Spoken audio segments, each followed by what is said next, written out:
አምስቱ የንስሐ መንገዶች። በስመ አብ ወወልድ ወመንፈስ ቅዱስ አሐዱ አምላክ አሜን። አምስት የንስሐ መንገዶች አሉ። የተለያዩ ቢሆኑም ቅሉ ሁሉም የሚደርሱት ግን መንግሥተ ሰማያት ላይ ነው።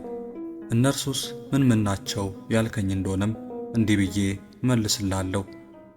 የመጀመሪያው መንገድ የራስን ኃጢአት ማመን፣ መጥላትና ማውገዝ ነው።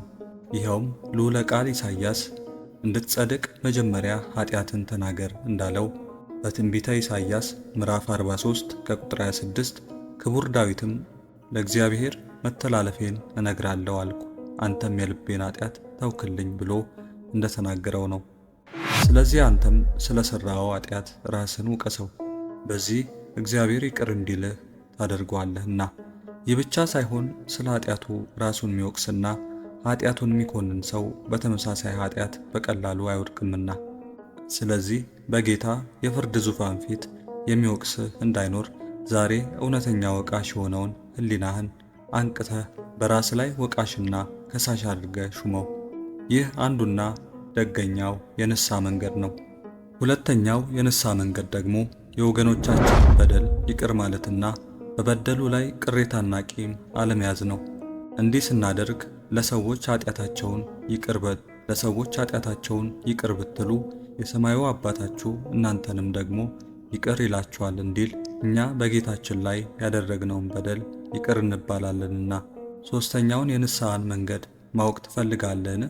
መንበረ ጸባዖት የሚደርስ በትጋትና በጥልቅ ስሜት የሚደረግ ከልብ የመነጨ ጸሎት ነው። ጨካኙ ዳኛ እንዲፈርድላት ያደረገችው ያቺ መበለት እንዴት እንዲፈርድላት እንዳደረገችው አታያትምን? አንተ ግን ሩሩና መሐሪ የሆነ ጌታ ነው ያለ። እርሷ በጠላቶቿ ላይ እንዲፈርድላት ነው የጠየቀችው። አንተ ግን የምትለምነው ስለ ራስህ ድህነት ነው። አሁንም ሌላ መንገድ ከፈለክ አራተኛ መንገድ አለ። እርሱም ምጽዋት ነው።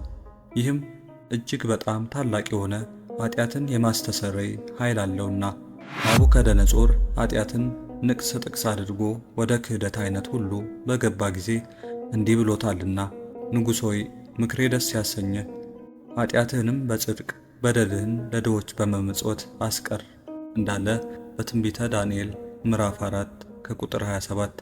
ይህን ቸርነትና ሰውን መውደድስ ምን ይከተለዋል እንዴት ያልከኝ እንደሆነም ስፍር ቁጥር የሌለውን ኃጢአት ከሠራ በኋላ ከዚያ ሁሉ በደል በኋላ እንደርሱ ለሆኑ ሰዎች ርኅራኄን ቢያደርግ ከተገዳደረውና ከተጣላው አምላክ ጋር መታረቅ እንደሚችል ቃል ገብቶለታልና። እንዲሁም አምስተኛ ትሕትናና ራስን ማዋረድ ኃጢአትን ያደክማል። ይህንንም ቀራጩ ያረጋግጥልናል። ዓይኖቹን ወደ ሰማይ ማንሳት እንኳን እስኪፈራ ደርሶ በታላቅ ትሕትና ራሱን ባዋረደ ጊዜ ጻድቅ ሆኖ ሄደ ተብሏልና። ስለዚህ ምንም ምግባር ቢኖርህም እንኳን በደልህን ከመናገር በቀር በጎ ምግባርህን አታስበው። ያን ጊዜ እግዚአብሔር የበደል ሸክምህን ያራግፍልሃል።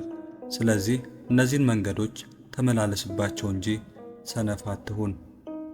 ወስብሐት ለእግዚአብሔር ወለወላዲቱ ድንግል ወለመስቀሉ ክቡር። ይቆየን።